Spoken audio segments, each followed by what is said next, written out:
Assalamualaikum warahmatullahi wabarakatuh. Saudara yang dirahmati Allah, terkuak dua kapal berbendera Singapura kedapatan mencuri pasir laut di wilayah Indonesia, yakni tepatnya di perairan Batam, Kepulauan Riau. Dua kapal ini ternyata mampu mengeruk sekitar 100.000 meter kubik dalam sebulan. Pencurian ini berhasil digagalkan oleh Kementerian Perikanan dan Kelautan.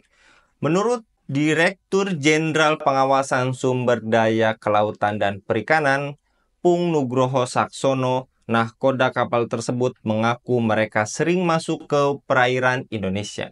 Bahkan dalam kurun waktu 1 bulan bisa mencapai 10 kali bolak-balik tanpa dilengkapi dokumen perizinan yang sah dan tidak punya dokumen kapal.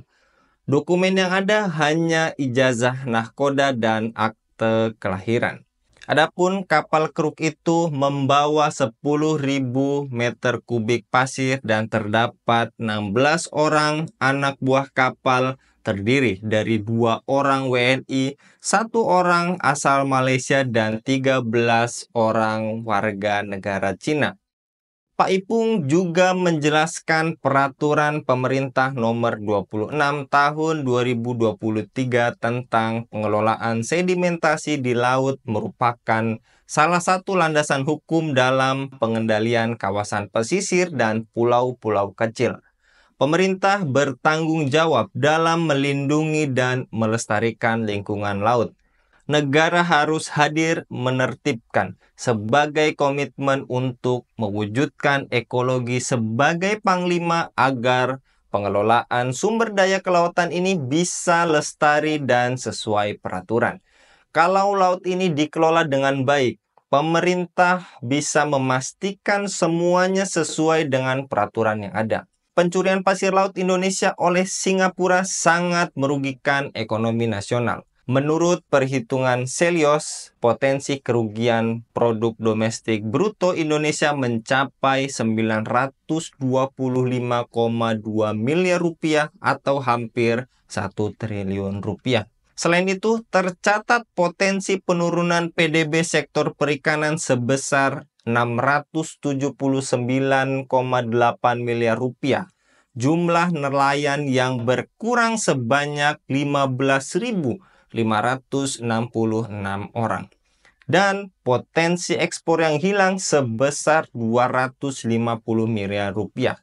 Jika kita lihat dari hitung-hitungan 100.000 meter kubik pasir yang diambil per bulan dalam setahun sudah mencapai 1,1 juta meter kubik yang hilang dicuri oleh Singapura. Ini sangat merugikan negara. Saudara yang dirahmati Allah, tak kalah penting keputusan pemerintah dengan mengeluarkan sejumlah peraturan terkait penambangan sedimen, kemudian disusul dengan peraturan tentang ekspor sedimen dan pasir laut, merupakan kebijakan yang zalim. Kebijakan ini merugikan karena telah menganulir sejumlah kebijakan yang melarang penambangan pasir dan ekspor pasir laut yang telah berlaku selama 20 tahun. Wajar jika ramai-ramai masyarakat menolak segala bentuk eksploitasi sumber daya laut yang tidak berpihak pada ekosistem dan masyarakat adat serta lokal.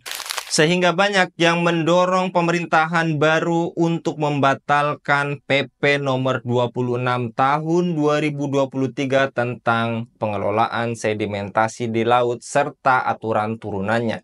Selain itu, banyak pihak mendesak agar pemerintah mencabut semua kebijakan yang berpotensi atau telah menyebabkan kerusakan sumber daya di pesisir, di laut, dan di pulau kecil. Bagaimana perspektif Anda? Tinggalkan pada kolom komentar. Assalamualaikum warahmatullahi wabarakatuh.